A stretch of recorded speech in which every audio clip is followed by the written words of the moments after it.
Hello, people of the internet. My name... Well, that's not my intro. Hello, people of the internet. This is REDCUBE, everything coming at you with the second game of the second season of RCR6. We're going to be seeing balance versus moral today. But one thing I want to let you guys know before we get into it all is obviously...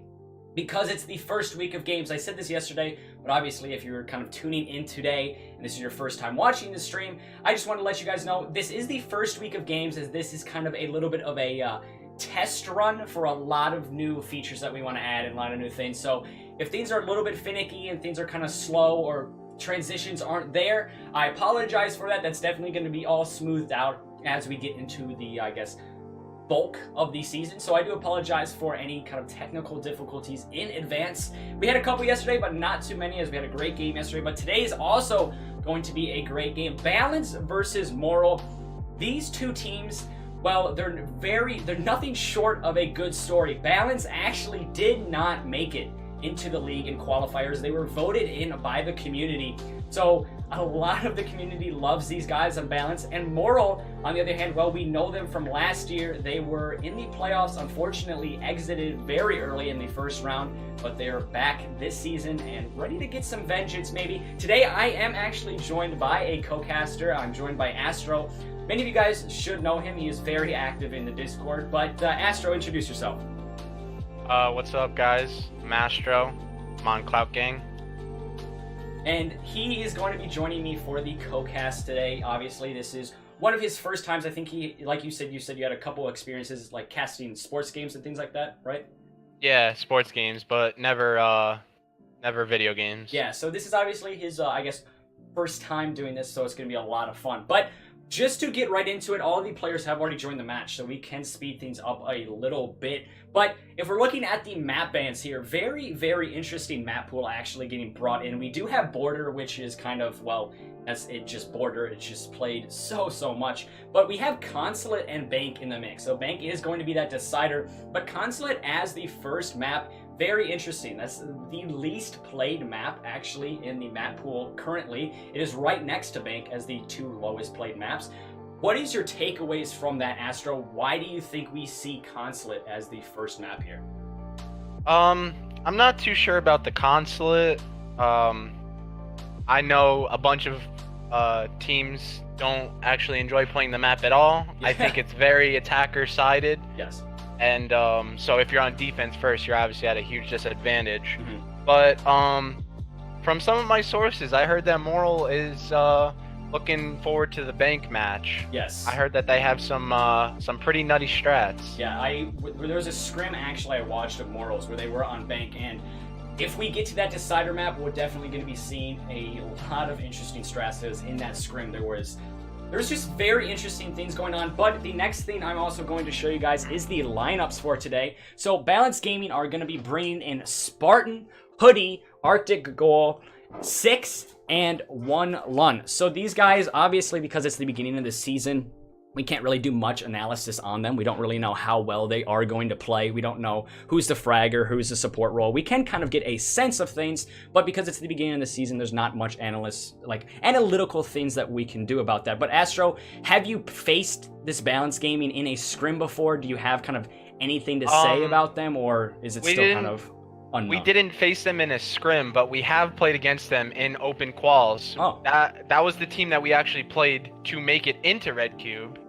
And they beat us on the first map. We beat them on the second map, and then obviously we beat them on the third map. Yeah.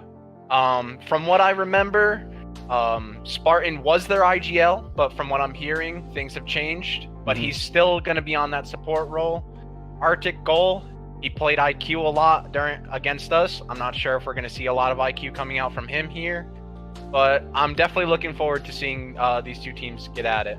Yeah, okay, so that obviously, like you said, you've played them once, but there's not really much you can take away from one game, so it's going to be interesting seeing, I guess, a new look team come into the league. Obviously, Moral, as I'm going to show you guys their lineup right now. We're familiar with Moral. They were here last season. They were a very, very skilled team, but we have seen a couple changes. Gucci, Bailey Pratt, Motronic is going to be playing, so obviously on the slide right now you guys do see Views. They had a late sub actually come in. Motronic is going to be replacing Views, so there might be a little bit of, I guess, kind of maybe a wrinkle in the armor there for Moral because they had a very big emergency come up, but they did get a sub in quickly, so that's good, but you might have to maybe see will Motronic blend into that role well enough to kind of replace Views. That is going to be the question today. But Colossus is a new signing. He did not play at all last season, so it's also going to be interesting to see kind of what he brings to the table. But obviously, I don't want to let these players kind of wait too long as they all are in the match. And we're going to be getting right into it. And I will see all of you guys on the map of Bank.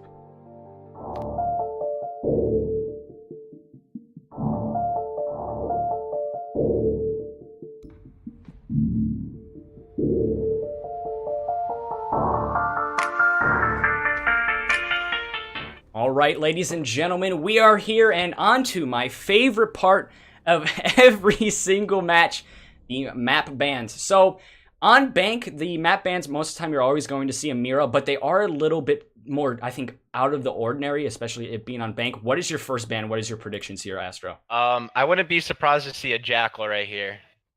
Actually going to be a Habana. Actually, that's not surprising at all either because... Yeah, they're probably going to try to hold server really heavy when they go downstairs. Yeah, and also... Try and force them to use a lot of utility to get that side going. Yeah, and Lion you expect Lion ban here. Something that's interesting about Bank is it actually has the most trapdoors in any map, so Habana as well, just kind of not having that in the picture is just to prevent all of those trapdoors from getting opened, and Mira off the board, well, that's very, very typical. That's something we see every single time nowadays. Yeah, not surprised to see that ban here. I'm not sure we're going to see a Clash ban here. I don't know how viable Clash is on this site. Ooh. And as I say that, Clash gets banned. Yeah, that's the commentator's curse, obviously striking very early for you. That tends to happen actually quite often. Every time you say something is not going to happen or you expect something to happen, the complete opposite happens. But Clash is one of those operators that we haven't really seen much play from because even when she's not banned, she doesn't really kind of find herself in the meta that well. I think, yes, she's just super annoying to deal with, and that's why you see a lot of teams kind of ban her out. But there hasn't been really any team. The only team I really think does play a strong Clash would be Complex, but they obviously have been kind of out of the picture for a while since winning the championship, so they're kind of keeping their strats as silent as possible. So there really isn't many teams I know of that do a strong Clash, so maybe that ban was a little bit of a waste, but it still is Clash, and Clash is just very, very annoying.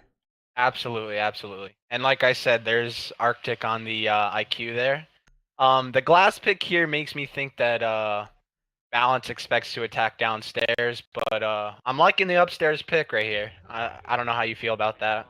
Upstairs, actually, it's very interesting that you say that because in the finals matchup, we actually did see NRT go upstairs first. And that was one of, obviously, if you guys remember the finals, it was a little bit one-sided. Complex did play extremely well. NRT, don't get me wrong, they're a very skilled team, but they were just getting outplayed by Complex during those finals. And NRT did go upstairs, and this is one of the sites they actually won. And I think just throwing off the other team going upstairs first is kind of what Moral's going for. That's what NRT went for, and it worked really well for NRT. The question now is that risk really worth taking? Because you're not really playing as viable site, but you're definitely looking at the lineup here from BG. They're expecting an attack downstairs. Oh yeah, absolutely. Capital with the LMG here is also interesting. not completely out of the meta, I would say, especially since the recent LMG buff. IQ with the commando here, something you expect. However, I did see two very interesting rotation holes that Moral is using here. They actually have one into Skylight underneath the cam, which I've never seen a team really use that, as well as the one, right there in Meeting.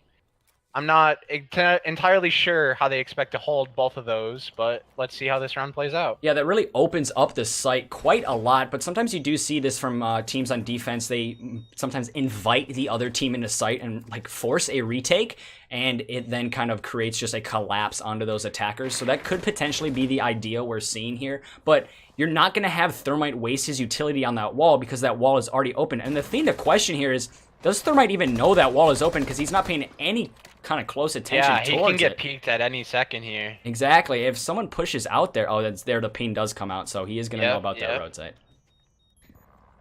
I believe he was looking for an echo drone there. We are going to see the push kind of develop here. Thermite is still going to use one of his exothermic charges to open up that wall, cover this angle as well. So already a lot of pressure on the defensive end here. The entire north side of that site has been opened up. Gucci on a very, very deep roam could go for a late flank here and be absolutely deadly, as I don't think anybody is really expecting a late roam from him all the way from down here. No, and Smoke already with one canister off the board right there. IQ with a pick on the Jaeger. She was expecting Gucci, I guess. Yeah, so Gucci was not able to get that late flank like I predicted, but it's all okay. However, he did waste quite a lot 2 of time. minutes. Yeah. Oh, a great shot there from Bailey as he just peeks around the bottom half of those janitor closet kind of cases. But I do hear the plant coming down, but Maestro Cam is going to be able to get it as just Thermite is bombarded by absolutely everything. Smoke, canister, and a Maestro Cam and a Echo drone. Unable to get that plant down. And unfortunately, because the glass, he can see through the smoke, but he doesn't know exactly where that smoke is. He's not able to get that frag. And that is going to be the Thermite off the board, and the diffuser not in the hands of the attackers right now. And time, definitely a factor now, as just capped out pushing a riot shield where nobody is behind. There's only 20 seconds left here, and Moral are looking very, very good. Yeah, I'm not entirely sure why the Capital wasted a firebolt there when he had IQ on the front steps. I think that was a bit of a waste of utility. As you see, Moral just completely decimate this round. Yeah, something that's interesting is when I first saw the setup from Moral, I wasn't necessarily expecting them to for that to work, as it was just a very interesting hold that I've never seen before, just kind of opening up the entire site. But it kind of worked how I said. They allowed that Thermite into site. They opened up the site. They kind of got people in positions to create crossfires. And then once everybody got into the site, that being the Thermite, the IQ, the Capitao, anybody on that attacking side, it was almost like they had the Echo drone set up. They had the Legion Mine set up. They had everything set up to prevent a plant and also get a frag. So very strong hold there from Moral. Not a typical hold, but it nonetheless still works. Yeah, 3 ACOGs coming out from Moral right here, as well as, oh, Doc switching to a Pulse. This makes sense for Lockers completely. You expect him to play around the vault area, calling out to his teammates when they're pushing server side for sure. Abana is banned here, so like I said, I expect them to hold server pretty heavily here. Yes. However, I'm not too keen on Ash and Zofia together. Yeah. I feel like they cover the same type of job. Yeah. So I'm not entirely sure why they brought both here, but let's see what they do. I think there's something you tend to see a lot is and Zofia actually getting picked over Ash quite frequently nowadays, as I think Zofia just has a little bit more utility. Yes, Ash is that 3-speed, but most of the time in comp play, you go for utility besides speed. And the thing we're seeing here as Balance come out with both Ash and Zofia, maybe it's just a little bit of a comfort pick, but a comfort pick this early on in the game, kind of questioning how confident right now is Balance Gaming. Because if they're going for those comfort picks, that means they're a little bit uncomfortable in trying to find comfort in something. So maybe that first round from Moral, as it was a pretty convincing round, has already thrown Balance Gaming off quite a bit. Yeah, maybe they're just trying to get an early win here, try and get things rolling. And then ease their way back into whatever they should be going with. Capital with the LMG again, so definitely interesting. I think he definitely just prefers that gun, which is, I mean, quite questionable to say the least, I guess. Yeah, definitely. See Pulse here. Pulse got droned out twice there. He's getting pushed by pretty much the entire team right here. one repelling on the CEO windows, one holding him from the back skylight, one in stock, and he's just going to very wisely give it up and rotate off. Yeah, a lot of every utility and every gun was pointed onto that Pulse's head, but actually Gucci once again finds himself in a really nice position to get a nice shot there onto Arctic. Arctic just opening that up without a drone. What are you doing? Where was the intel? And the Jaeger, who was on a deadly flank that didn't really succeed last time, already has a kill under his belt and is wasting time of these defenders once again. So the entire balance team upstairs now, they are investing a lot in this roam clear and not getting much out of it, as that Jaeger was able to get the frag and waste their time. Absolutely, absolutely. And I think we saw the Pulse in garage there, waiting for... oh, no, he was in vault. He's waiting for the attackers to try and push down those server stairs so he can call out to his teammates. So we are going to see them trying to open up these hatches, but because they don't have that Habana, they are going to have to waste a exothermic charge here soon. But with 1 minute left, time management definitely an issue so far for this balanced gaming team. If you guys obviously don't remember, it was last round. It came down to 10 seconds, and with an Echo, Smoke, Pulse, Maestro on the board, a lot of plant denial there. Obviously, Pulse with that C4 and just the utility from the Maestro, Echo, and Smoke. It's going to be very, very hard for this balanced gaming side to get anything going, as 45 seconds left. It is not looking good. Yeah, their balanced gaming is wasting a lot of time here.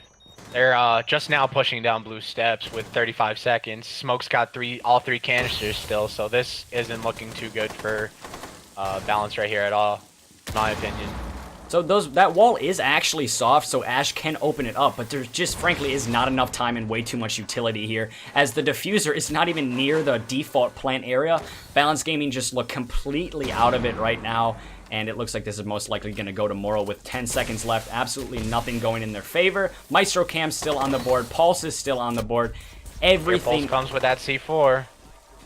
Actually not going to hit anybody, but it does not matter nonetheless, as just time, again, issue for BG, as there is still a couple operators alive for that Balance Gaming team, but again, there's just way too much utility for that Moral team that was not taken off the board, and I think pushing from upstairs was smart, but it has to be a lot quicker on that roam clear. Absolutely, absolutely. Arctic being pretty consistent with the IQ pick here. Yeah, we haven't really seen much variation from Balance Gaming. They have picked Thermite, IQ, Zofia every time so far, but we are going to be seeing that Jackal and an Ash again with Zofia. The Ash again. I stick to my guns, and I think they're trying to get a win here so they can get the ball rolling again.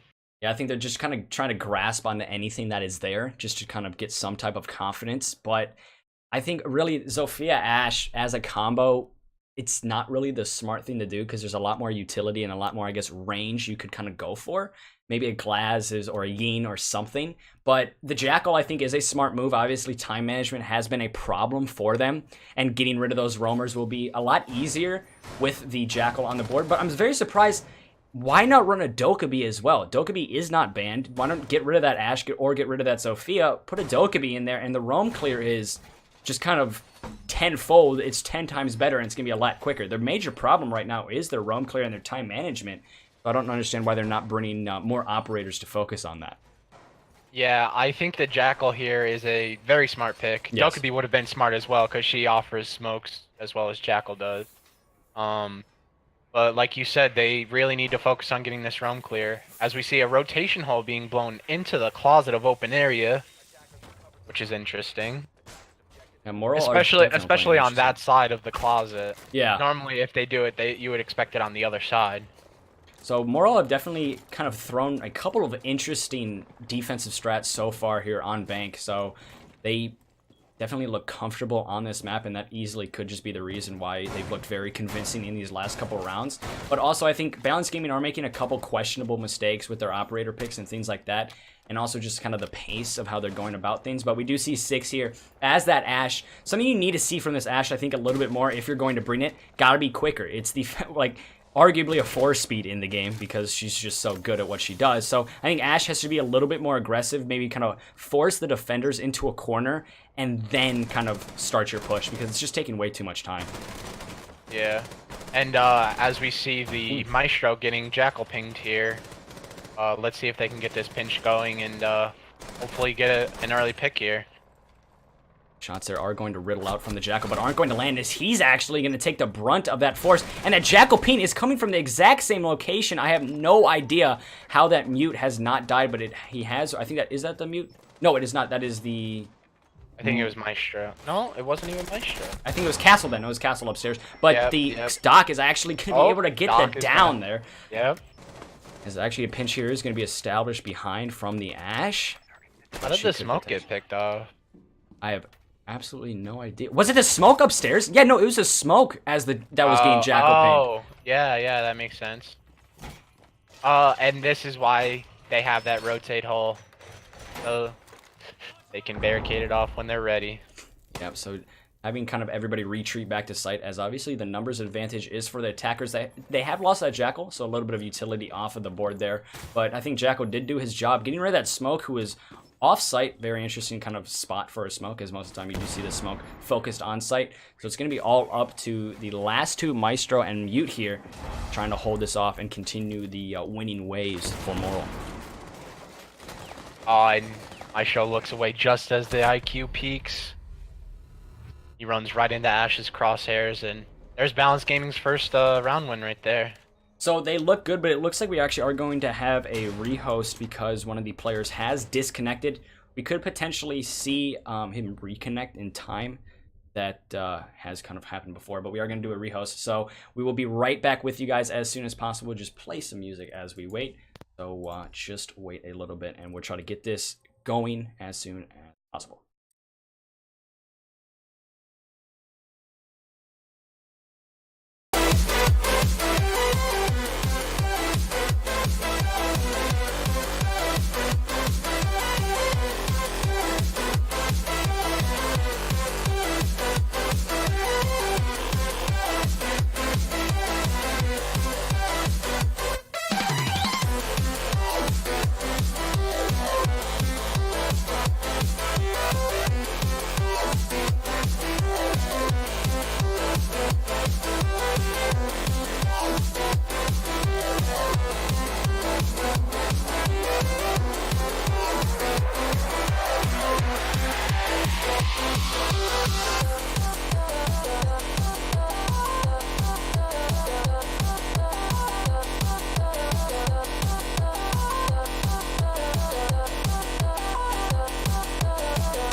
All right, ladies and gentlemen, we are back. Sorry about that little bit of issue there with the rehost and also the music glitch that happened.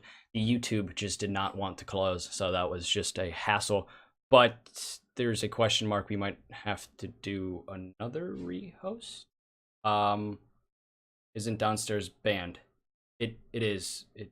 Wait, no. Wait. I think they're okay. Upstairs is banned. So no, we're all okay. We're good. So we are gonna be all good. We don't have to do a another rehost. We are gonna be good to go here. So sorry about that. Just a little bit of confusion there going into the rehost. We did do round history, but the Ubisoft round history has been. Actually, wait. The sites might be wrong.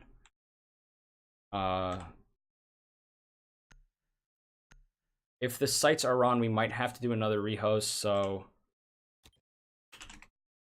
Question mark? I think we put the round history incorrectly.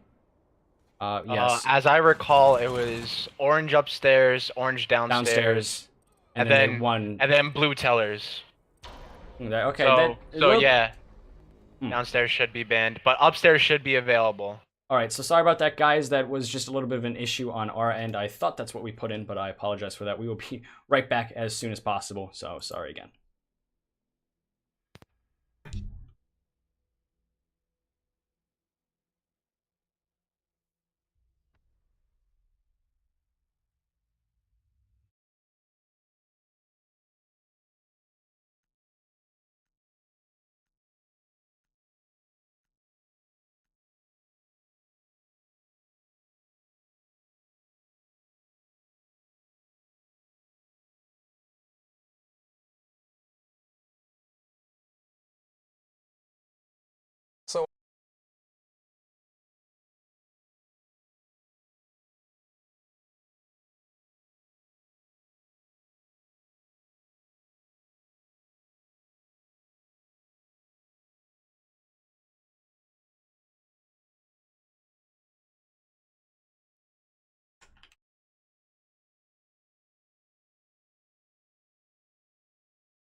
All right, ladies and gentlemen, it should be all good now. Obviously, Astro, you saw me put the game settings in, so if it's wrong, this one's not my fault. But it should be all good, guys. I apologize for the music glitch as well. There is just something going on with my other monitor that I just don't know how to fix, so I'll just figure that out later. But we should be all good now. Yes, though they can go back upstairs, so we are all good to go, guys. I apologize for that. That's probably my biggest weakness is rehosting. I just am so bad at. I feel like every time I should be able to do it in one kind of try, it takes me a good like 2 or 3. There was one time last year where I don't even want to think about it. But we are going to be getting right back into it. So bans obviously stay the same, and the operator picks, they can change those as everything kind of it was a disconnect before prep phase, so we are going to be all good with everything else. And now going back up to CEO executive, this was a very convincing win from Moral. This was their first round, and they had a very interesting well, I think interesting is a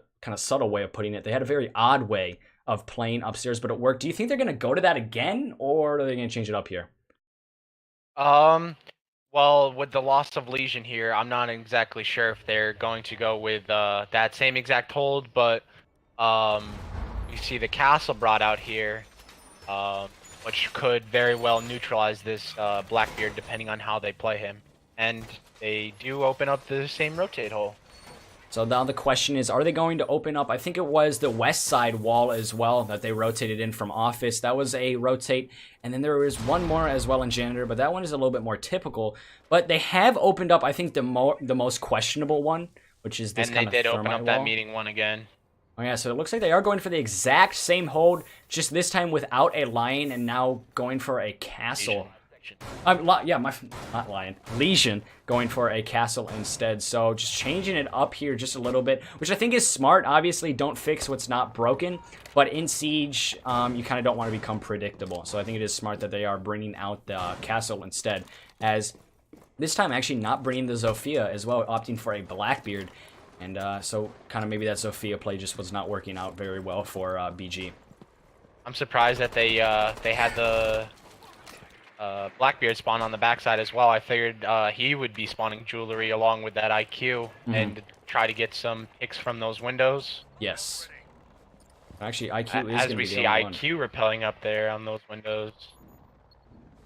IQ, I think, is just actually searching for those Legion mines. I think they're most likely expecting a Legion. Also, IQ for those Echo drones is very, very helpful. But like you said, Blackbeard not on those windows is a little bit questionable. Blackbeard you kind of want on those long angles, typical of Glass play, just kind of with that DMR. But if I'm mistaken, yeah, no, he is using MK17, so close quarter combat is a little bit better.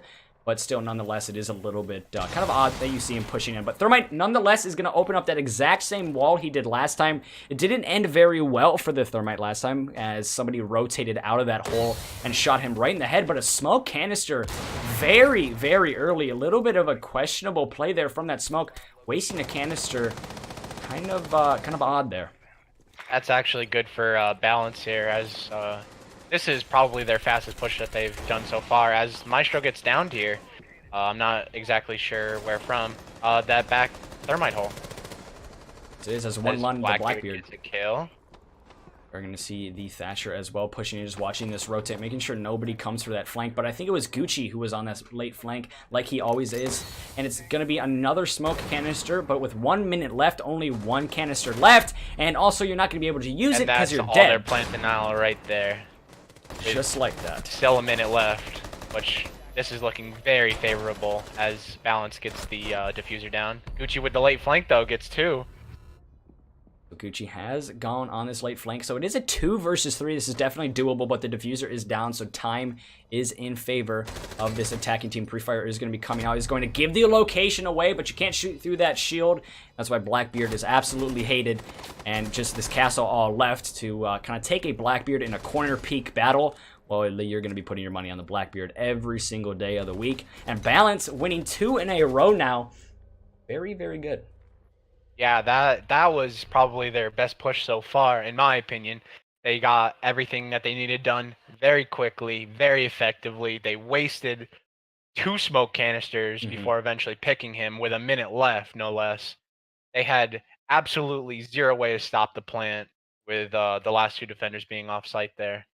Yeah, so it was a very strong push nonetheless there from BG. And something you have to question is after rehosts, you kind of see maybe some momentum from certain teams kind of die out and then just a hard reset for other teams. And I think maybe just having that rehost helped BG a little bit, as they maybe could have had some more time to talk about what exactly was going wrong, what was going right, as they did just come off a win before that rehost. So I think that did help them a little bit. Obviously, that's not the kind of telltale answer of what gave them that round win. There's a lot of things that went into it, but that could be just a minor factor. Obviously, just question for you, you being a comp player, do rehosts you feel as if they tend to help you, or do they tend to kind of just, what is your opinion on them? Like, what do they do for you?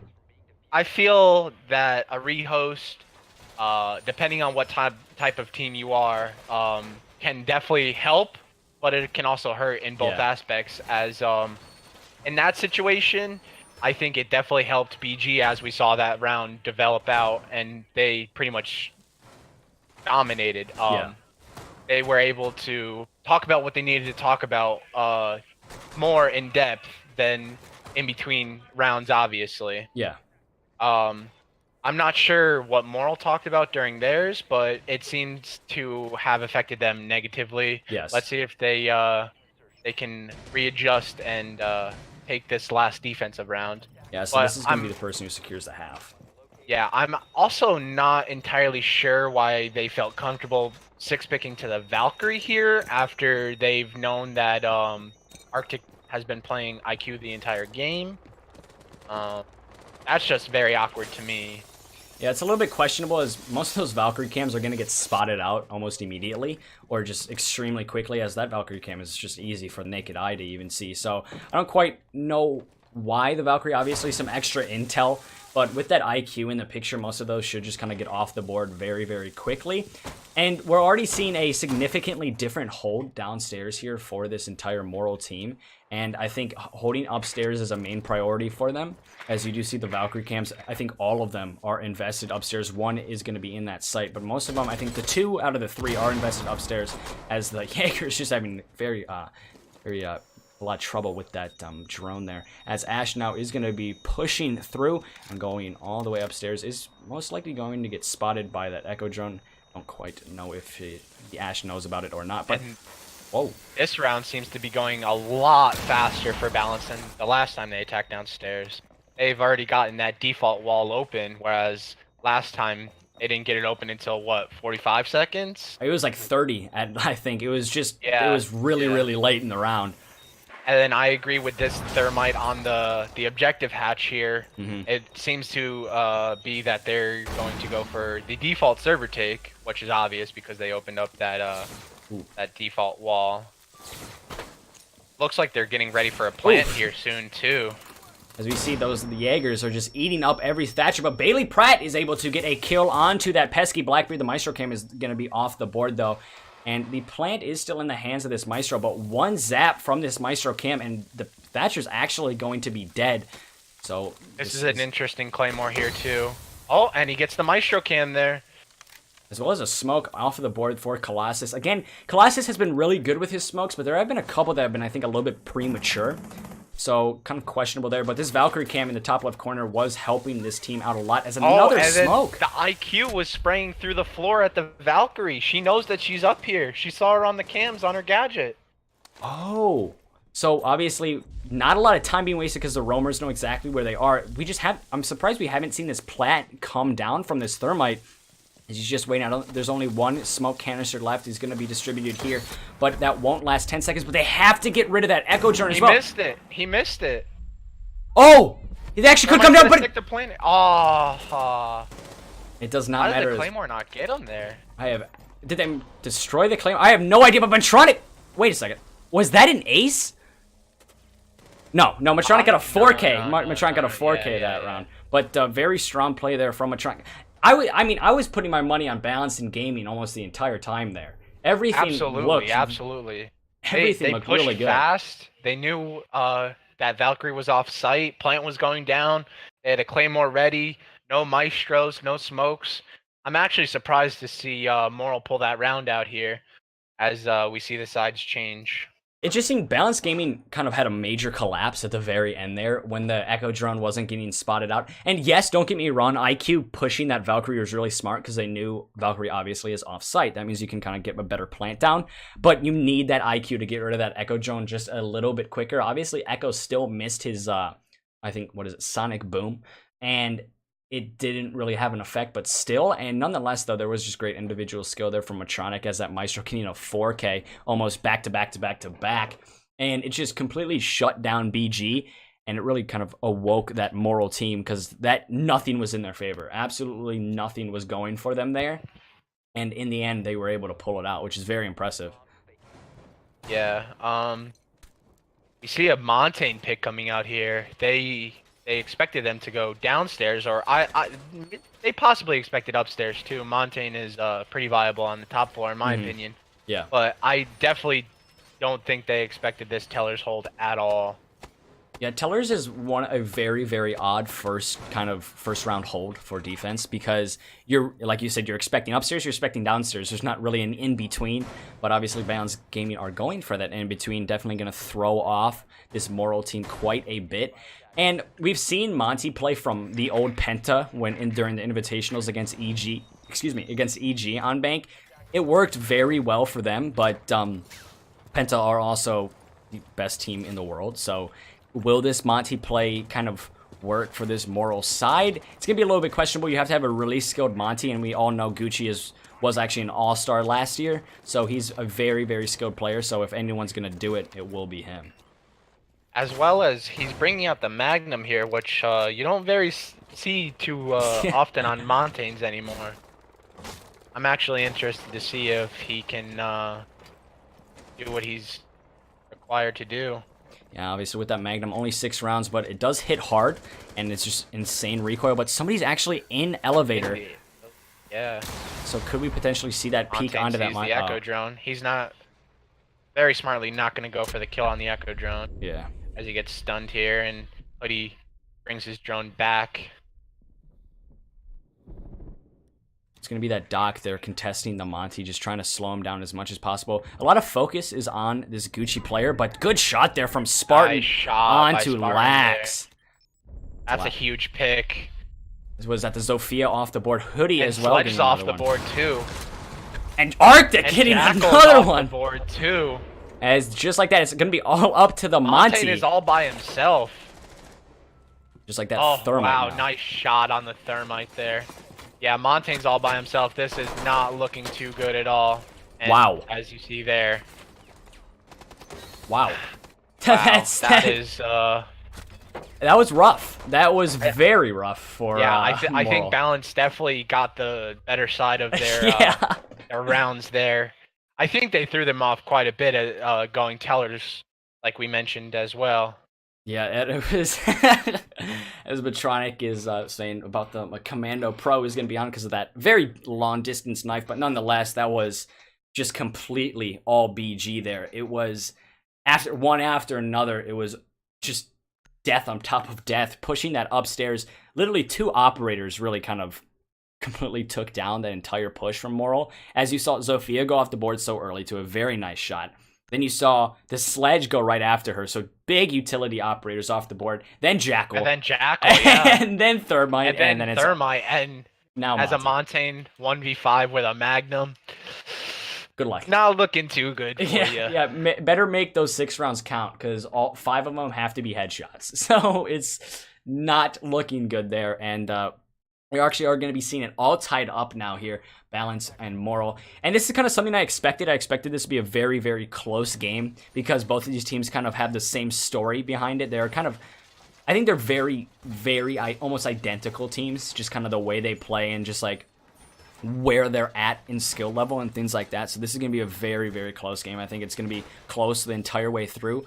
We obviously saw Moral came out very strong with that 2-0 start. I actually was expecting maybe Moral would start to run away with things, but Balance Gaming kept their composure very, very well and are able to kind of secure a couple more rounds for them and tie it up here. But the question for you, obviously, again, being a comp player, when you go down 2-0 very early on, obviously 2-0 is not a big deficit, but it is still a deficit nonetheless.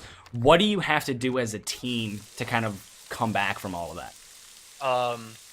From my experience, in those situations, like you said, you just have to stay calm. You have to trust your team. That's why they're your team. You trust them, they trust you, and you just got to keep your heads up and just go after it. You win one round and it feels like you're already halfway up the mountain. Yeah. This is an interesting spot from the Jaeger though, as he could easily get peeked from the skylight, and I think the Montaigne even spotted him out there.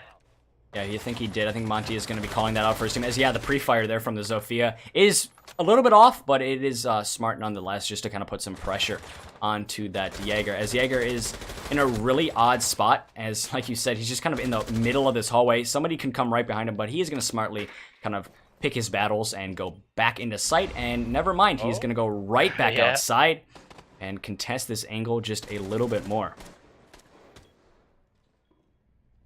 As Castle takes the angle that Jaeger was using earlier. And then wisely rotates off. Pulse all the way downstairs, gets droned out here. The wall is already open as well. I'm not sure that they're going to be pushing this Pulse. Maybe watching to not allow him to get to the Teller's Archives area to deny that C4. As he's scanning to see if he can walk up these stairs. Yeah, it's a very smart play here from, I think, Moral not to go for this Pulse. He's jackaled as well, so they're gonna know if he pushes into that that archives area as mentioned before. So they're definitely waiting for him. As an impact and a C4 onto the Thermite and Monty is huge here. So Monty off the board. But a quick refrag there, but it's still in favor of the the blue team of balance. But I think not going after that Pulse is very smart here from Moral, as that would just waste a lot of time, and they can just keep a close eye on him. But Sledge is going to be just tossing in a couple grenades. One of them should land, but they actually don't hit Jackal that. Kicks off the Pulse here. That's definitely something that we were expecting as he tried to rotate to the archives area. His missed shots Bailey there. rattles a few shots, and then he gets one lug as he's peeking, and then gets another one, 6 with a refrag here. It's a 1v2 for him. The Jaeger now with the 416 all up to him. 20 seconds left, so time he could definitely. Well, never mind. As a plant is going to be coming down, and he gets spotted by the drone there.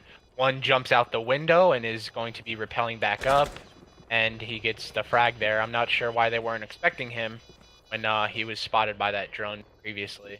Yeah, I don't know where that information. Well, I don't know why that information didn't get called out. The Claymore. Oh man, God, he expected that Sledge out there too. That is a wow. That's a very. The laser's going through the wall. No, there was a little hole there. There was a little punch hole. I don't know who did it, but once they planted, it actually went through the small little hole. I don't know if that was lucky or that was planned, but still, nonetheless, very, I guess, just well-placed Claymore, securing the round for Moral. As, once again, I think that Pulse downstairs could have made a huge difference, but getting Jackal tracked and also getting spotted on drones and just kind of having close eyes on him the entire time was definitely an issue, and just kind of prevented him from getting any type of flank and any type of momentum. I think that's why Moral were able to not only get a plant down, but kind of secure sight very well, as well as just a couple of nice shots there from Sledge on that window. And I think it was 3 kills he got from the just rappelling on that window. Yeah. He got very awkwardly peeked by one lung there as well, which that was just an easy one tap for Bailey Pratt there. I think was one lung was the one that rotated right in front of the window, right? Yeah. He was the mute that was crouched right at the window. Yeah, very just kind of. I don't necessarily know if mute was he facing the way of the window, or was he facing? I think he was facing the door, right? Or was he looking at the Sledge? I think he was trying to peek him. I'm not entirely sure what the thought process. Yeah, the play was there. We are going to see BG go upstairs once again, obviously, because they can, because Moral did not, because they didn't win it, they can go back to it. So sometimes you tend to see teams, once they lose a site, don't go back to it until they kind of realize maybe we have. Yeah, exactly. Yeah. And we're seeing here BG going immediately back to it. Do you think this is smart? Obviously, Moral, it was still a very close round, but they got the win nonetheless. Do you think this is a smart call from the Moral side? I mean, the BG side? Well, I think this hold is very similar to Teller's, and they were pretty successful on that. I think they just realized that they lost that round because of the Sledge, Yeah. And they're definitely going to be worried about him this time. And more focused for sure. So I definitely think this is the right play from BG here. Maybe they even threw off Moral once again as they brought a Ying. I would only think you bring a Ying on bottom Downstairs, floor here. Yeah. Yeah, but nonetheless, we are just going to be seeing the push come out from here. Actually, not a lot of roamer presence from BG this time around. They had that pulse downstairs, but they're not going to be having that. They're going to have the Jaeger in the same exact spot, Castle in the same exact spot. So they swapped out the pulse back for a Legion. We saw how deadly the Legion was for the Moral side and just how much intel it can give away of where exactly that push is coming from. So I think that's kind of what they're going for now, as pre-fires are going to come riddling through the wall, almost catching the head of 6. But he nonetheless... Jaeger's in a very awkward spot here, in my opinion. He could easily get peeked from that skylight right above him. Yeah, this was the same like he's spot not aware about it at all. Yeah. I think this was the same spot that he was at last round, if I'm not mistaken. He was in that kind of corner I area. think he was a little bit closer up. That spot, he was very easily detectable from the skylight. As Doc is playing lobby here, expecting that sledge to go repel again. As we see Ying spraying through the stock wall, trying to hit that Jaeger. Doc, Doc is completely off-site with that ACOG. Obviously, he can contest a lot longer angles. I think he is waiting for, like you said, the repel. Yeah. And someone is there, but he's actually not peeking it, which is kind of unfortunate. It's just kind of a bad case of timing. But just like that, Lax is going to go down. No, my fault. Lax is going to get the kill onto Spartan. It's going to be the castle off the board. An odd way of playing here from Moral. They've actually kind of started a roam late as what type of rotate, but a good shot from Arctic with that reflex sight, able to pinpoint exactly when that rotate was going to be coming out, taking down the Jackal. Now, Gucci is going to be rotating the same spot in another kill from that Legion, and they have no idea where he is. Oh. As he gets peeked from the window. But we do see the C4. That took out the Ying. That's huge. And as Sledge goes down here, Hoodie finishes the kill. Zofia is last. She's Legioned with 9 seconds left. This isn't looking too good. The Doc saw her peeking, and just like that, we tie things back up here. All right, there we go. As BG able to just kind of even out the tables, win one and lose one on this upstairs defense. And what I was trying to say before we saw just absolutely insane shots there from Arctic was the way the defense kind of played that round was in the beginning there was no roamers at all. And then halfway through the round, we saw everybody almost rotate off of sight. We saw a Doc, Castle, and Jaeger go a lot deeper off of sight than they were at the beginning of the round, which is something you don't typically see, as that is the complete opposite of what the normal pattern of playing is. So I think kind of threw Moral off a little bit as they got a lot of frags from that Doc downstairs, and just kind of having that pressure all over you was something they just couldn't handle. And Moral would then obviously go down, tying it up here, 4-4. Yeah, BG definitely capitalized on that round, getting 2 early frags after the thermite wall was open, and then securing the kill onto Ying was huge as well, as we see Echo 6-pick to Echo. What a 6-pick. Absolutely amazing. But nonetheless, we are going to be seeing the Teller's defense again. If I'm not mistaken, we haven't seen BG go downstairs yet. They have not chosen basement. No, they have not. They have not gone downstairs. No, they have not. We've only seen Tellers and CEO twice, as we see Tellers here again. It's kind of odd, as most of the time you'd kind of expect maybe that downstairs is the most viable site. But I think BG might not just be confident in that hold, and they're kind of going for what works. Maybe they're not comfortable with that. Yeah, exactly. We're going to see a slightly different setup here for this Teller's side. We're going to be seeing the Doc come out. This is the first time, obviously, on Teller's. We're going to be seeing the Doc also bring that bulletproof cam just to give us a little bit more intel. Bulletproof cams, they're good in a sense, but they are pretty easily countered. As, yeah, you can't shoot them right in the face, but if you just get close to them and punch them, it's kind of perfectly fine. Yeah.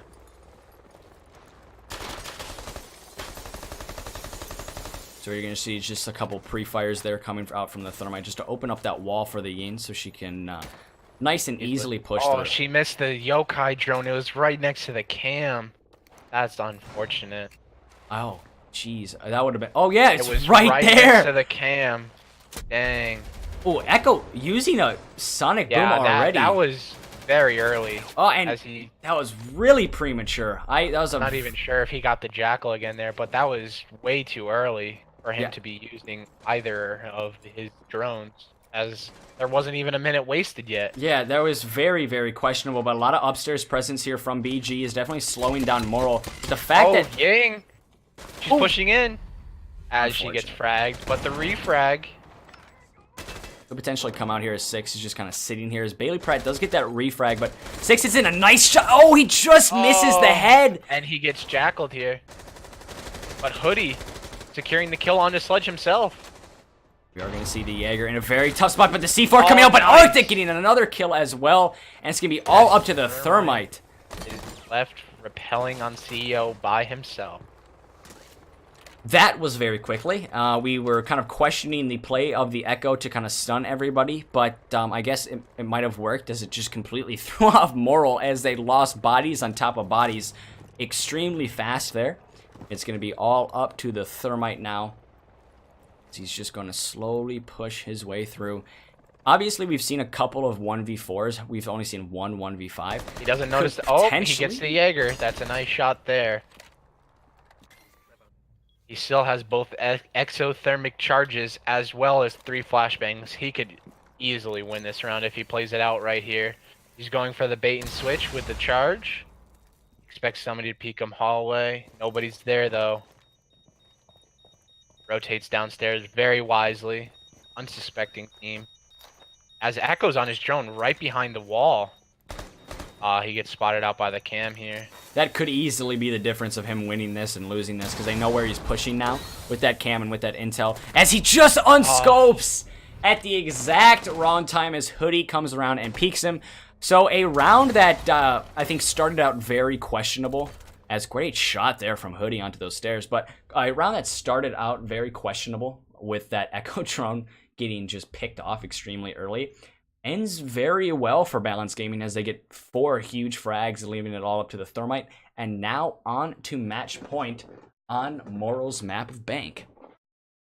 And we see lockers being played here. I myself was wondering if they were going to be very awkward, I guess you could call it, and try and hold open area, which you don't see often, if at all. Yeah, I think we've seen last season we saw 1 open area hold the entire season. When we played Bank I think 6 times. So 1 open area hold out of all those times you could choose open area. Well, it's just not a viable site at all. And well, like you said, and like we've noticed, they aren't comfortable with this downstairs site. So it is, I mean, you could easily expect it, but nonetheless, they are still going to go down to it. This could be easily a way for Moral to force an overtime, because we can tell they can't be comfortable on this site. They haven't chosen it in a very long time. Or maybe they are very comfortable with it, and and wanted to get round wins on the other bomb sites until they were forced to pick down here. Yeah, just kind of get rid of Moral off. Just kind of get rid of the I don't know how to say it, but basically kind of do the hard things first, and maybe then when it comes down to this round, they're going to just completely pull out something that's absolutely spectacular. But we are most likely going to be seeing a heavy roam upstairs, just kind of looking at the operators as we see a Legion and an Aoeah. Aoeah is most likely going to be playing in that upstairs area, just watching that flank from I just totally forgot the name of it. Open area, just kind of sitting in open area, preventing any hatches from getting opened up, as well as a skylight area. That's typically where you see the roamers, and that's typically where you also see the roam clear from the attacking team. I think that's most likely what's going to happen here. I'd like to see how Moral is going to push this, as I saw that Balance had reinforced the server hatch, actually. So you can tell that they're definitely going to be trying to hold that side of the map down very, very strong. Let's see if Moral tries to go for a lobby side take, which you also don't see very often. Yeah, I don't think we're actually going to see that here, because I think, if I'm not mistaken, the entire Moral side has pushed from this east side. So nobody is going to be pushing from lobby. They are clearing out the entire top floor. There are absolutely no roamers upstairs. And Aoeah is still actually not really going anywhere deep on the roam. Everybody is focused downstairs on this site. Obviously, this site is one of the bigger sites in the game. It kind of just has a lot of surface area, as basically the entire downstairs is considered the site. So not having a deep roam is, I wouldn't say common, but it's not untypical. So I think that's kind of what we're seeing here from Balance. Absolutely, but this Aoeah is in a strong spot. She has a deployable shield, an Ella mine, as well as an ADS at the top of those stairs. So, as well as being close range with anybody that tries to come and peek her with that Scorpion, not gonna end up too well for them, most likely. As we see Sledge almost get a double nade on his own team there. Aoeah gets tracked. Ash tries to push in, get the pre-fire going. Sledge peeks as well. A nade should come out here, but actually going to miss, but Ash going to push down as Hoodie gets 2! How did he hit the second? I think that might have been a little bit of help from the recoil, but nonetheless, he is going to get Jackal tracked again, going for those pre-fires once again, and that could easily be the difference. He's not watching his back. Oh, as he gets the thermite too! Hoodie is playing absolutely out of his mind. Can he get the fourth? He does! Gosh! Can he get the ace? And this could be it. The last one is. As he almost gets the ace, as he damages Gucci to about 75 HP here. Not entirely sure how this round is going to play out, though, as he is Ying. He can blind everybody and just hold mouse 1. Yeah, exactly. The thing that she said with the Aoeah, well, she is in a very strong position. Strong position indeed, getting 4 kills there. Absolutely insane and great individual play there from Hoodie. Could easily be the difference of losing and winning this round, as 6 just peeks around that server corner. And round, my fault, not round, map number 1, Morals map of Bank is going to be going in the hands of the entire Balance Gaming team. So very, very good start for them so far. Let's see exactly what happens next. We'll be right back with you guys as soon as possible. Wait, you about to say something? Oh. I was about to say, I like the versatility from Hoodie there, as we saw him on the Echo the previous round, and then saw him go off as Ella there with 4 kills on the server stairs. Yeah, very, very big flex. Completely 2 different operators. But we'll be right back. We'll be right back with you guys as soon as possible. So stay tuned.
All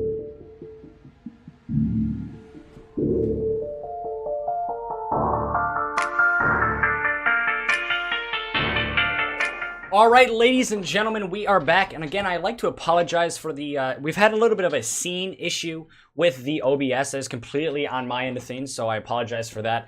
Just if you haven't noticed it, it's basically I can't display the winner's screen on time, so I do 100% apologize for that, guys. That is my fault. I will fix that as soon as possible. I don't necessarily know if I can fix it during this match, but trust me, next game, that will not be an issue at all. But obviously, first ban coming off of the board... Lion, no surprise there at all, as this is Border, and this is a very, very kind of meta-based map. Lion, but Maverick as well, actually on Border, that's very typical as well.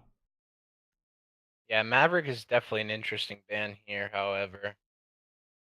Don't see him being banned very often. As Mira, that's the expected ban, as always. And do we see the clash here? The perfect trifecta of Lion, Mira, and Clash. The exact kind of meta bans and the things that we've seen so very often. I'm kind of expecting it here. Maybe a Paul. No, okay. We're going to be seeing a Clash come off the board. Not really a surprise. On actually Border, I think more than Bank, Clash is pretty effective, as she can kind of corner off a lot of rooms on Border and kind of just hold choke points. Whereas Bank is a much bigger map. Obviously, Border is still a big map, but Bank is a much bigger map. She can't really hold off choke points as well, but kind of just due to the fact that Border is a little bit smaller, Clash is pretty viable. And I think that Maverick ban, yeah, it's a little untypical, but on Border as well, I feel like I kind of expect that, because Maverick can really just get complete control of that half shelf area, you know, the reinforcement, the typical reinforcements from monitors, if he just opens up that lower half. So I think Maverick just getting him off the board is going to just give a little bit more of that edge to the defensive side. Absolutely. As we see, obviously the most played site on this map, Armory, coming out here from Balance Gaming. No surprise there. Yeah, and like I said last night, Border is one of the most linear maps in the game. It is kind of the same game over and over again. I think Oregon is one of those that kind of is a little bit the same, because it's just... the big question is which one is more linear, which one is more typical Oregon or Border. I think I'm still going to put my money on Border, because when you see a one round in Border, you're going to probably see that round a couple times, as not a lot changes on this map. And that's why I think a lot of teams like it, because they can kind of play very traditional.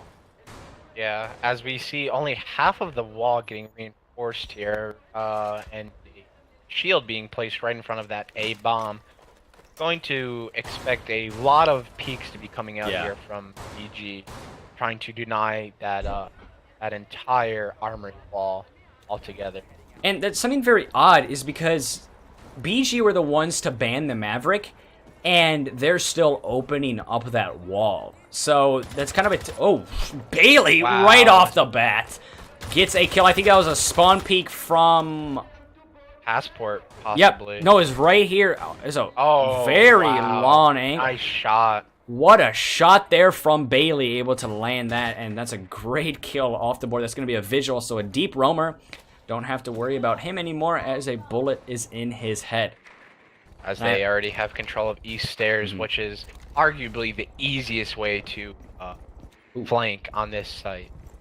And I apologize, guys, if you hear a dog barking in the background. We just got a new puppy, and, well, he's just very loud. So I apologize for that. I'm interested to see how BG will play this round out, however, as the early pick could easily make them suffer. Yeah, something you kind of... As you see why they opened the bottom of that wall and have the smoke playing in the middle office, waiting for Thermite to try and get that wall so he can shoot his feet off. There's a very smart play there from BG. It hasn't really been kind of tested yet because nobody's really pushed that side. But something you normally see from a defensive team if they lose someone early is they kind of stifle and freeze. I don't think we're really seeing that from BG. They are playing kind of very typical and not really kind of... Not much has phased them since that early pick.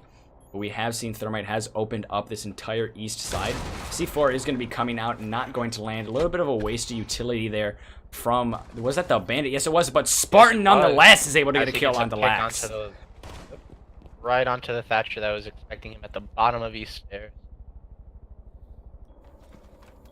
Are just waiting here as Bailey Pratt is going to be droning out the Echo. The Thatcher is going to be off the board, but Thatcher has basically done his job, gotten rid of all of the bandits, and Thermite is going to be opening up this entire east side of the site. Smoke is going to force that rotate and chuck a gas canister his way, open up that little hole just to make it a little bit easier, kind of to deny that plant. But another one coming out so early. A little bit questionable there, as there is still a little bit of time left on the clock, and you kind of want to have those smokes at your disposal, as with 30 seconds left, one smoke is not going to do the job. Uh-oh. Aoeah didn't notice the player on metal stairs right there. As she looks back around. Fires her gadget into sight, and that player just rotates back off. As Thermite's going for the plant here. Does he stick it? 5 seconds left. It does. As Moral gets the bomb down, but 2 quick frags. As Bailey was the last one, and he got picked. Absolutely, kind of just destroyed there at the end of that. As most of the time when you see a plant come down, you kind of put your money on the attacking team. But that plant was very rushed, so you didn't really see kind of anybody in a nice position for that attacking side. So Balance able to get a very nice retake, secure the 3v3, make it a 3v0, and get the defuse. So very great play there and great defensive round from Balance. It looked good for Moral. There was a lot of time wasted, and they kind of forced themselves to make a plant when they weren't quite ready. So still, time management has been an issue for Balance Gaming, and is starting to become an issue now here for Moral as well. I think what happened there, in my opinion, was we saw Moral get the early pick, and after that, they kind of simmered down a little bit. But then they sped things back up, just like how they were supposed to. They had Smoke waste 2 canisters. They got the plant down. They did everything right that round, except defend the diffuser. Yeah.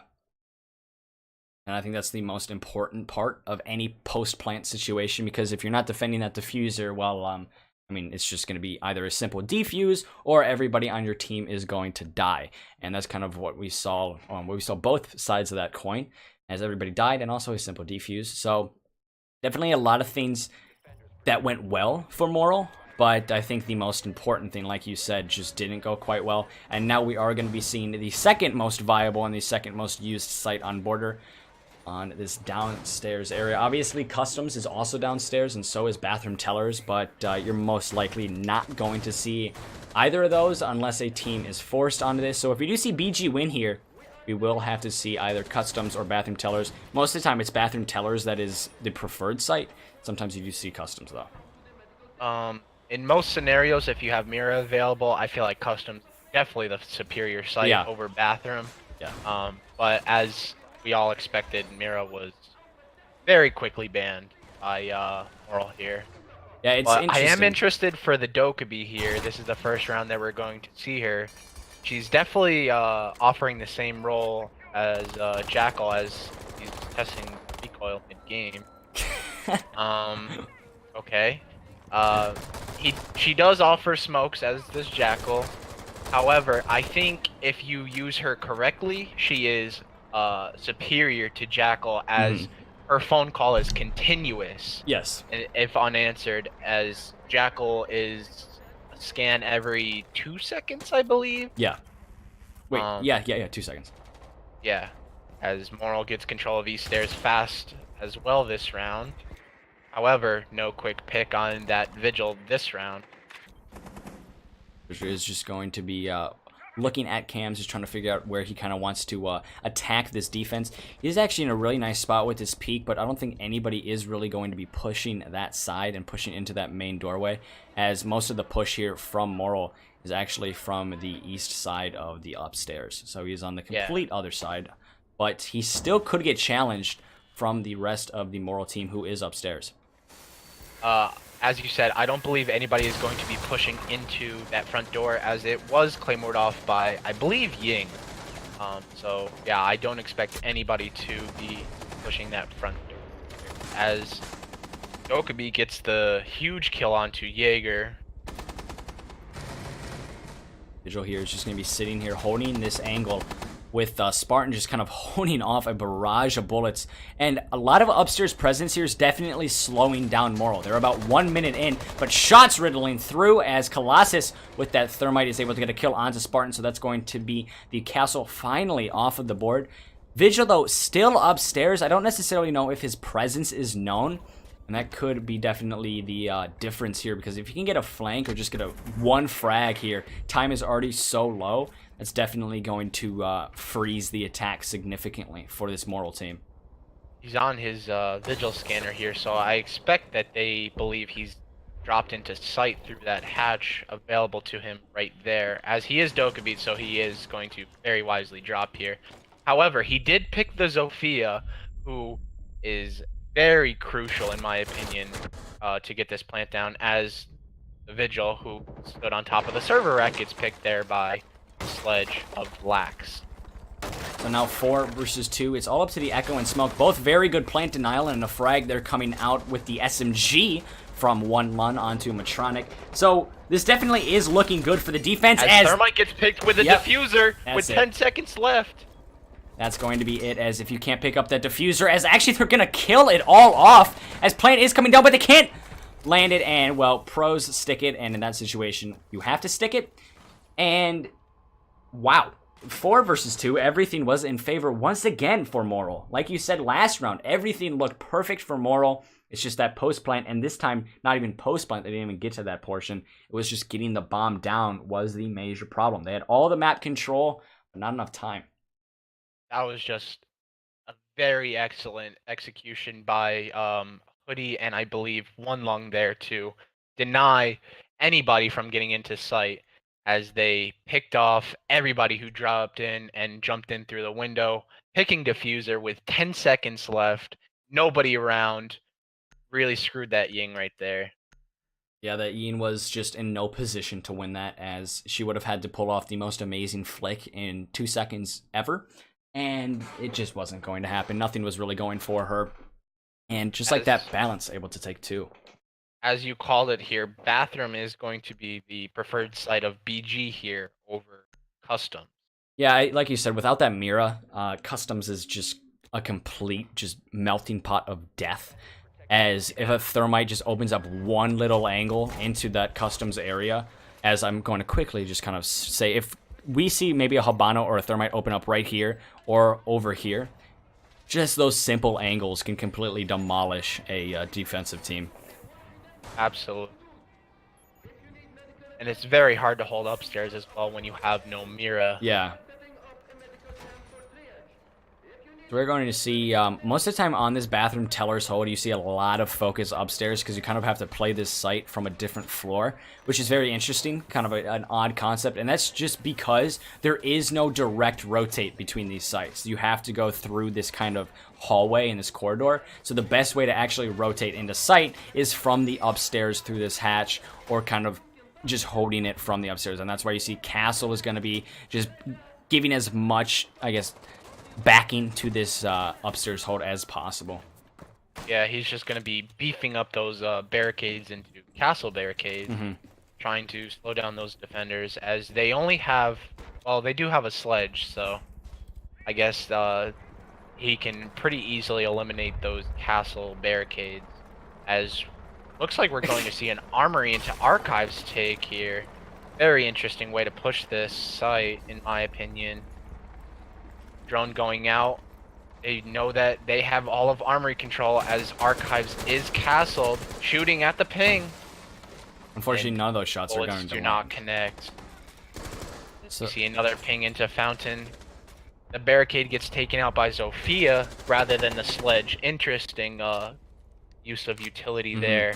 I was just about to say that. I think using that impact is a little bit questionable. I think having sledge, I don't know why you're not just kind of using a sledgehammer, as he has 25 hits with that massive hammer. But we see a major push here from Moral, as Castle is going to get droned out as shots are going to riddle. What a play there! If you don't quite understand that, the ping came out just to force that castle to turn around right as that rotate happens. So great communication there from that Moral side just to get that rotate out at the perfect time. But what a shot! Wow, Ying gets picked here. That's huge for BG.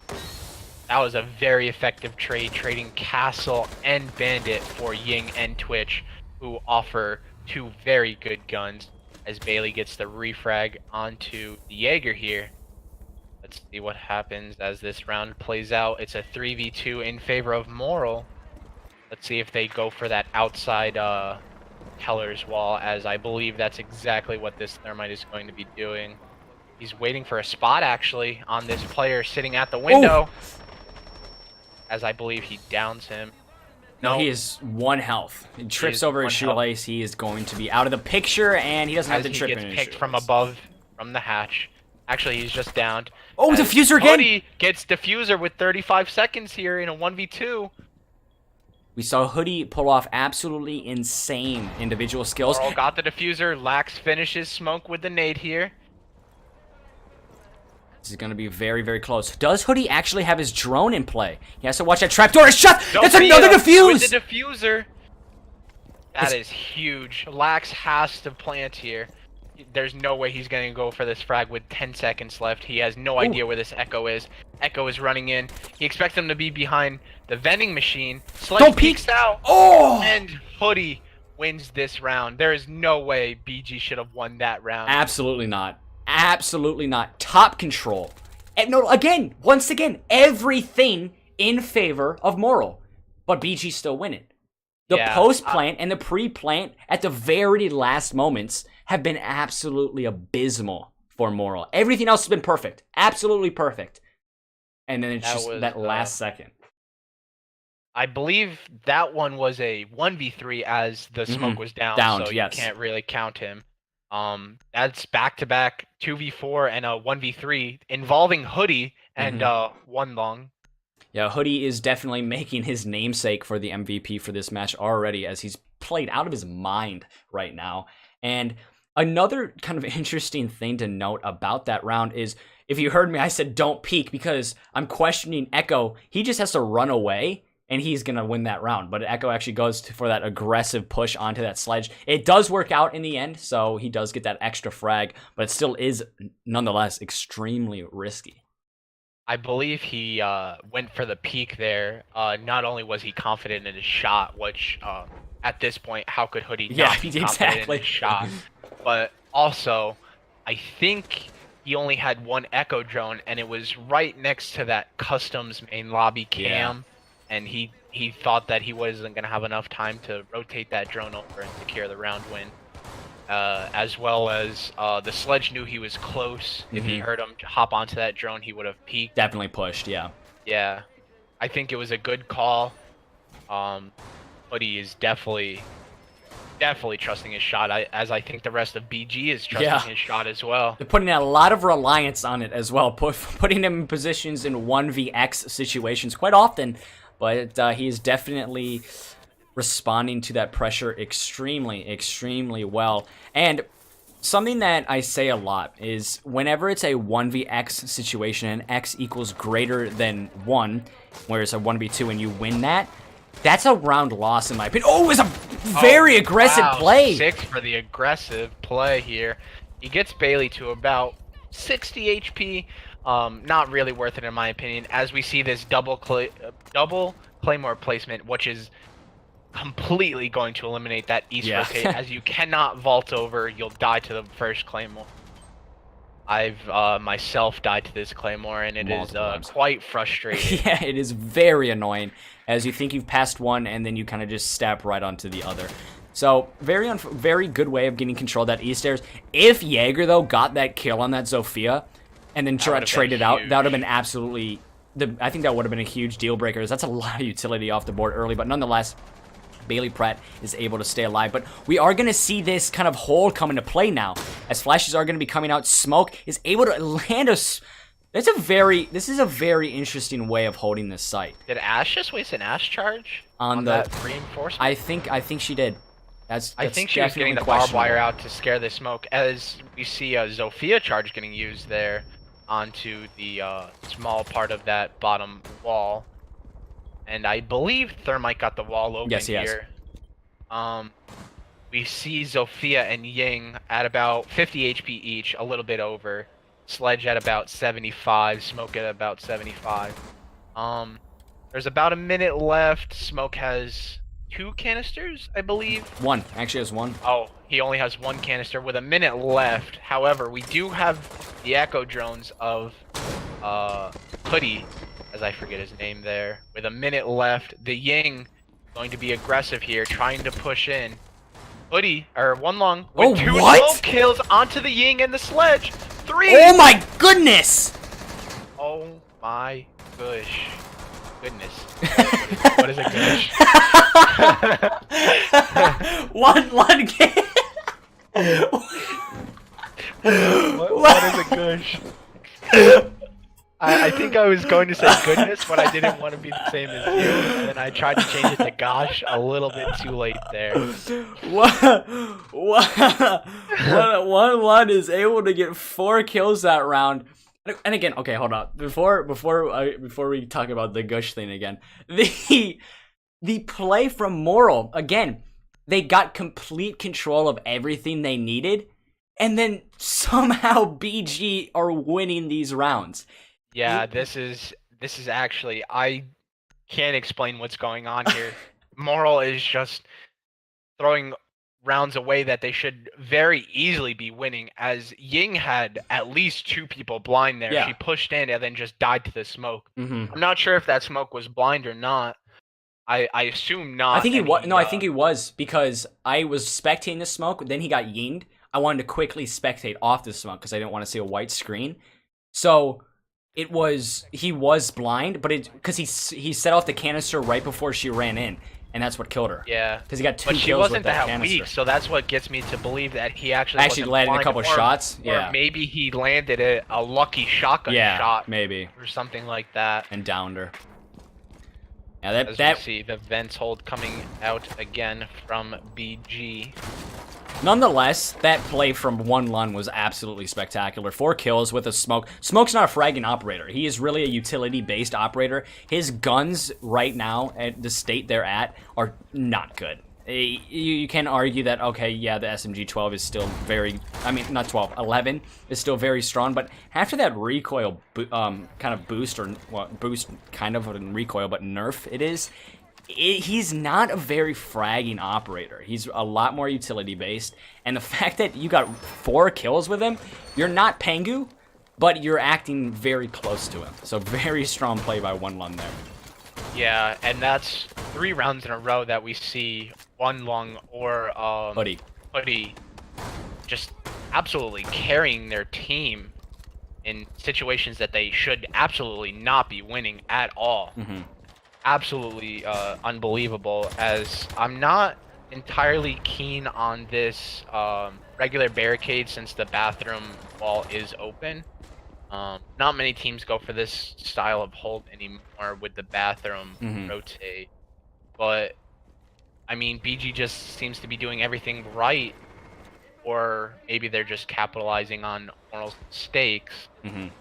Actually, I would argue the difference, because what we've seen from Moral is they've been extremely well. They've just been making costly mistakes, and they have been getting capitalized on. That's what I agree with, but BG haven't been doing anything right, really. A lot of these rounds should be going to Moral, and it's just they're just not. This should be kind of Castle gets lit to 1 HP by Bailey Pratt here. He's actually gonna, I think, drop He's down. actually downed. As Legion picks up a kill onto the Sledge here. That is huge this early into the round. No frag grenades left. Ooh, Elysian's actually going to stick up here. That drone is going to come out. Hope it does not spot him, but it does. He's going to probably fake the rotate. Actually, he's going to stick up again. He has 3 mines left. That's actually a very smart play, covering his tracks with those Legion's mines and dropping back into the site.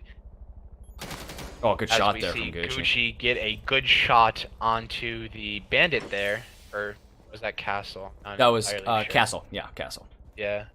Castle does go down, but he's kind of one of those, it's a little bit more of an impactless frag, as he's kind of used all of his utility. This is a 3v4 situation, but based on what we've seen... this reverse angle. Oh, he looks away at the wrong moment. I think he had an opportunity to get a kill there, as there is one outside the B window. Arctic will let his teammates know that he needs help very badly as he rotates out underneath that main lobby cam. The hallway smoke goes for some shots through the floor. Ooh. Echo is actually in detention here, waiting for somebody to peek front door. I'm not sure that it's going to happen, though. Is he going to jump out and go for that main window flank? Ooh. As Ying is waiting for it, pushing up. It is a 1v4 situation right here. Hoodie has his Echo drone. He trusts himself right here. Ying this could crazy, blinding her own He's going to get it! Thermite going 6 for the seconds. plant. 5, 4, 3. It's over. He got it. 2 seconds. 1. I don't think he has any more charges Oh, on that. he doesn't have any Yokai charges. left. He's gonna go. He's for got it! Oh! Hoodie! Oh! How does he goodness. continue to do this? That was absolutely insane. That Ying literally held that angle until Echo was ready to. How does he continue to do this? That was absolutely incredible. Hoodie is putting the team on his back. Oh my good! I was about to say before the push started happening, I was about to say it is a 4v3 situation, but we've seen how these kind of have turned out. It went to a 4v1 situation, and I was gonna say, hey, Moral, this is the chance to finally take advantage of your man advantage that you haven't taken advantage of at all. And they still didn't. They ran out of time. They didn't get the plant down. Just absolutely insane play from Hoodie so far. Just the individual style and the individual just way of playing from Hoodie right now has been absolutely stellar. He has been put into so many tough situations and finds himself on the winning end every single time. The question is, when is this luck going to run out? And then the other question is this even luck, or is this just where Hoodie likes to kind of stand in his game of Rainbow Six? And before we kind of get into this last round, I'd like to say, in the entire history of Season 1 and RCR6 as a whole, there has never been a 6-0. Could this be another major, I guess, milestone breaker in the league? Yesterday, we saw the biggest comeback with Ego coming back from a 4-1. 4-0. Yeah, 4-0. Yeah, 4-0. 4-0. So they came back from a 4-0, which is the biggest comeback. Could we see the first 6-0, the biggest blowout here? That would be very, very interesting. Yeah, I'm not entirely too sure on what I expect here. I do believe, however, that Hoodie, that was just amazing game sense. I can't believe that he actually pulled that play off. It was insane. Especially since Gucci had literally just rotated off that angle as he was getting ready to jump out, jump in, and get that thermite frag with the diffuser. Yeah, it has been absolutely stellar play all around for Hoodie, and also don't want to count out. Obviously, the entire team is doing very well for BG as they are 5-0 up, but a lot of these rounds should have been gifted to this Moral side, but One Lun and Hoodie have just come up so clutch in so many situations. Yeah, that's exactly what you want from your support players. Mm-hmm. That is just absolutely incredible that they've won that many rounds for their team this game. So we're going to see a very kind of, actually no roam game at all here from the side of Moral. Everybody is going to be focused in on site. This is what you typically see when a team is kind of pinned up against the wall. As could Bandit get that down? He missed it. He put it on the wrong. Oh no! Oh no, he got it. He got the right wall. But Smoke Verdict is going to with be a quick dead. Frag onto Smoke. Just like that, it is looking already very good for this BG side, getting Smoke off the board, so not a lot of plant denial here. Actually, none left. You do have that Lesion, which kind of stops, but it's more of an intel operator, in my opinion. But we are going to see that flash come out that's going to completely bind the Vigil, and still And somehow he still gets the bandit trick down. That's all of them. Exothermic charges are out, and we've been complimenting Hoodie so much. But quick frags here from Moral definitely puts this in favor of them this round. But as we've seen pretty much every single round this game so far, just because they're ahead does not matter at all. round, as Arctic got the kill onto Bailey of Vigil there. And Thermite knows that Bandit is behind half wall. IQ is repelling on that sandwich window waiting any second to repel in and hopefully he'll pinch this bandit as it Thermite just decides to go rotate around. Blackbeard gets picked here. So I believe that was Ash. I believe that was Ash actually. Thermite gets picked here in the middle office from Jaeger. IQ with another frag here. She almost lands another frag. She's gonna push in, and it's gonna be all up to her. We've seen Hoodie, we've seen One Lun clutch things out. It's gonna be all up to Arctic, but this is on the offensive end of things. It's a lot harder to clutch on the offensive end as kind of time is working against you. So especially since they know that Bomb is down in that middle office, they know that he's going to have to push there. Ooh, he gets the bandit. Could he? He has to push, or he's gonna have to stick to plant. He sees him. What? Oh no! He could have won that round. Oh, he my expected the goodness. Legion to be in office. That is an excellent play by Gucci there, however, to secure the first round win for his team there, as he shakes his head no. That was way too close for comfort, though, for Moral. As that was... that could have been easily clutched. It just looked the wrong way, as... I think it was Arctic got all the kills that round. No, he got 3 kills that round, and 1 I think was gifted to Spartan, if I'm not mistaken. But overall, it's been really clutch heavy for this BG team. And yes, it's absolutely beautiful to watch, but that points to a lot of mistakes they're making as well as because if you're kind of forced in these clutch positions, you obviously did something wrong earlier in that round to put you in this spot. And that's kind of what we've seen literally every single round from BG. It's just they've been on the winning end of most of these kind of very, very tough situations, which is very untypical to see. Yeah, in that situation, the round should have been very easily into Moral's favor. But as we've seen this entire game, as said prior, just because the round is in their favor does not mean that they are going to win. Yeah, absolutely not. Legion should have very easily put a goo mine somewhere around that diffuser, so as soon as it got picked up, we would have seen that IQ get gooed. Not being able to plant, not being able to sprint there, would have really killed her. As we see a shield going right behind the castle barricade in bathroom, I'm not entirely sure why. That's a very interesting setup that I've never seen myself before. Yeah, I think maybe potentially have someone play back there and just kind of hard peek that once the castle gets open, but still a little bit of a kind of questionable way of playing that. But we've seen very questionable ways of playing for Moral, especially on Bank. Just the defensive end for them has been really kind of out of the ordinary, so maybe that is just kind of one of those strats that we're seeing from Moral, just to throw people off even more. Absolutely. As we see BG pushing 3 men heavy onto the East Stairs side, Buck, IQ, and Ash droning out for them. You don't very often see Ash droning for her teammates.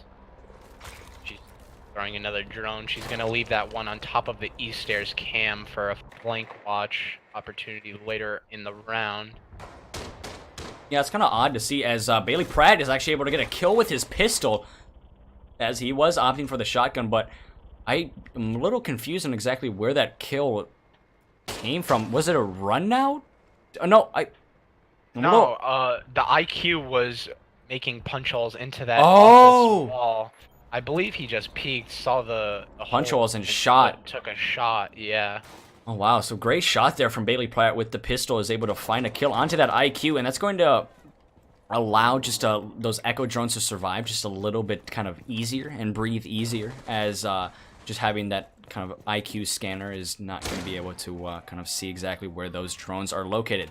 But getting control of upstairs is taking quite some time here for this BG side, as they haven't really gained anything. And there's about a minute left as Spartan sees the head of the bandit but cannot land the shots. And already halfway through this round, you're looking at Moral right now, and they're looking really, really strong. Yeah, but Bailey gets fragged there by the thermite. Do they know that the bandit is still peeking that metal barricade? This is going to be the question. So. I don't think they do. I think they think he was rotated back out. It's going to be very, very odd. Are they going to push into this archives Oh, here comes the drone from Spartan as Bandit rotates back towards that armory wall area. As Gucci as well as Lax are still up there. He C4s the wall so he can rotate easily into that middle office. Misses a few shots onto, I believe, Thatcher there. As Spartan gets a kill. So it's going to be Gucci all up to has these 3 rotated players. down. Ooh, Spartan getting He sees another the kill. legs. He gets the diffuser down. It's a 3v2 in favor of BG here. They know the castle was on this server. Ooh. And one lung with the frag there as Metronic is the last player standing from Moral as Echo. Plant is going down. He's standing in the back. Oh, how did it come down with the Echo? The Echo drone was in that room. Has gone down. Buck is above. This is not looking good for Moral at all here. Yeah, it's not looking good at all. Still sitting on his drone, waiting for any intel that he can. He should have just had his teammates do that, in my opinion, as he is wasting valuable time. Ooh. Sees the guy on the server rack and unfortunately cannot land the kill as Spartan finishes the game here for BG. And just like that, history is made. The very first 6-0. 6-1. 6-1. 6-1 is still the biggest margin for, I think, the biggest kind of, I guess, blowout, which is very unfortunate to say because that doesn't show the whole story at all. This game was incredibly close for a major duration. It's just, well, BG just kind of brought their clutch shoes today and tied them up very tightly, and we saw it time and time and time again, clutch after clutch after clutch. It was just absolutely insane individual play from the entire BG side. And we are going to be conducting the interview with them as soon as possible. We'll be right back with you guys. But before we go into this little break, do you have anything to say, Astro? The bank game was definitely good as I expected it to be. Moral definitely had good strats there. However, the border game, they were executing until they needed to plant. Absolutely. And as soon as either diffuser was going down or diffuser was already down, they just could not hold BG off from the retake. And that is the reason that they suffered such a crippling defeat, in my opinion. Absolutely. Could not agree more. It was just, like we said, everything was going so well for them almost the entire round until those last 30 seconds when everything counts. It was very, very unfortunate, but that's just kind of what Siege does sometimes. But we will be right back with you guys with the post-game interview, so stay tuned. Let's get into the head of the clutch-heavy BG players.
All I can say is, oh my god, was that a very, very good match. Yes, the scoreline was 2-0, and yes, it was a little bit of a blowout in that last map, but that does not say the whole story at all. It was such a close game on Border. It came down to the last second every single time, like we said. But at first, before I hop into this interview, I wanted to apologize, guys. I'm so sorry that we had these issues with the scenes. This isn't something that typically happens. I don't know. I think it might be the fact that Streamlabs was running for a very long time today, so I think it just kind of lagged up on itself, if that makes any sense at all. I'm definitely going to be fixing it as soon as possible because I think I already figured out the solution when I was looking at it. So I apologize, obviously, for today, but we should not see that issue really ever again. At least I hope so, and I hope it didn't distract from the absolutely amazing game we had today. But I'm going to be hopping into their channel right now. My co-caster Astro is already in there talking to them, so let's see exactly what was going through their head when they had to clutch so many rounds and actually ending it 2-0. So we'll be right in there very soon here. He is. And there he is. Hello? Hello. Hey, what's going on, guys? I'm just going to get right into the post-game interview here and ask, I'm going to ask 2 questions, and Astro, if you want to ask 2 questions or you want to give me more questions, it does not matter. Just to kind of get into your guys' head, see what was really going through your mind during that entire match. Obviously, it was a very, very interesting match. The first map was extremely close. Border not so close, but a lot of clutch rounds. But that gets into my first question. This is a question for Hoodie and 1-1.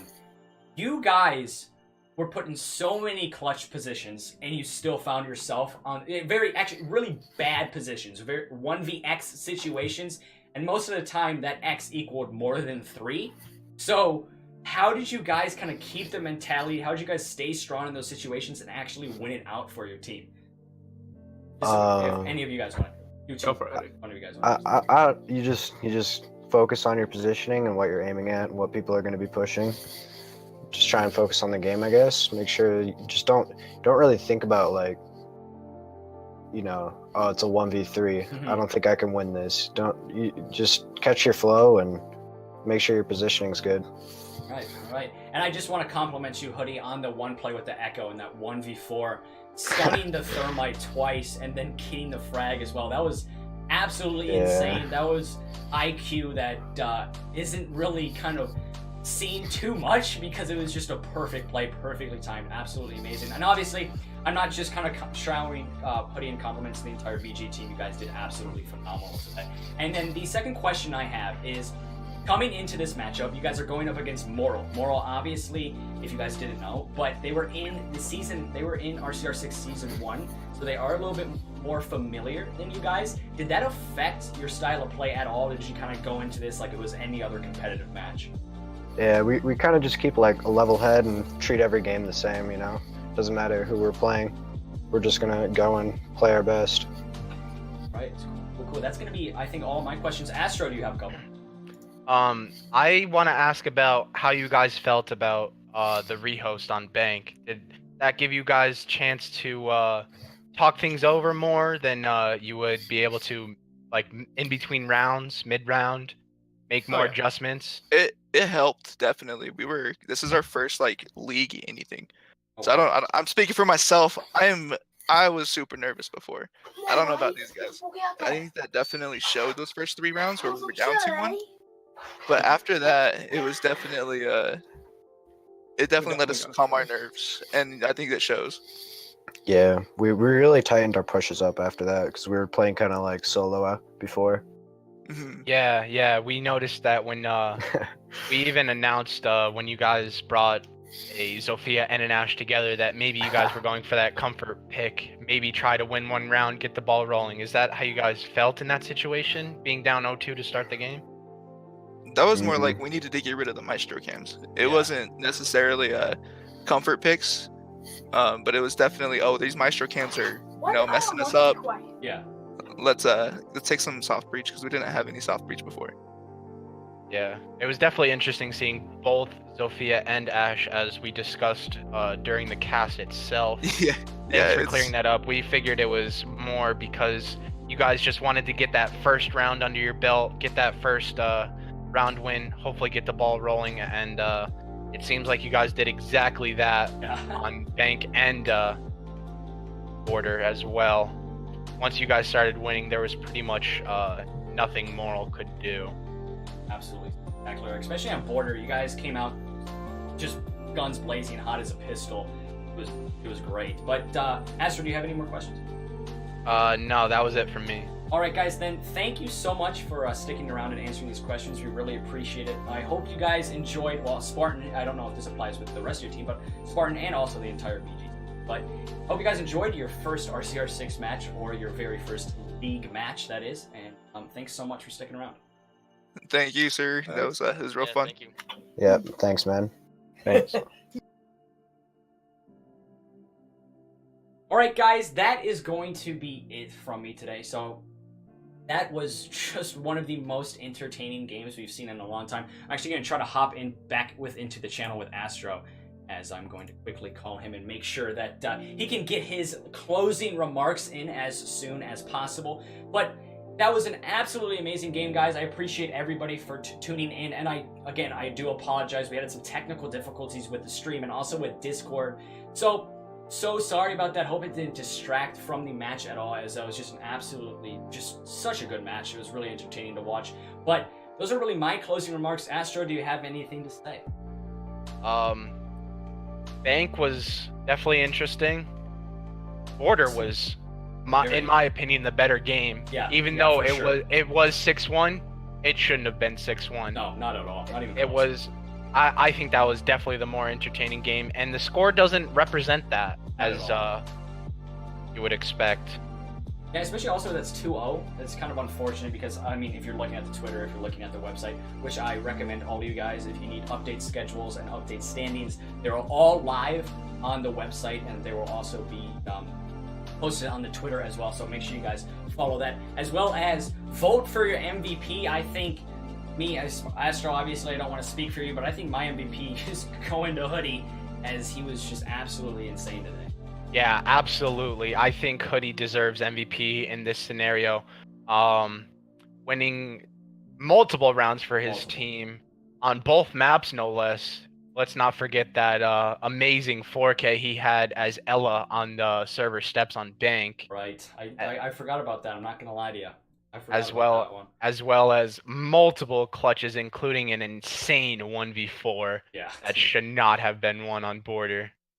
Not at all. But that's going to be it from us today, guys. Make sure you thank Astro for an absolutely great cast. And I will, I think you have a Twitter, right? I will plug his Twitter for the tweet when we talk about the MVP. So make sure you follow us on Twitter. Make sure you follow us on the website. And make sure you hop in that Discord if you want to join. But that's going to be it from us today. Thanks, everybody, for tuning in. And I will see you.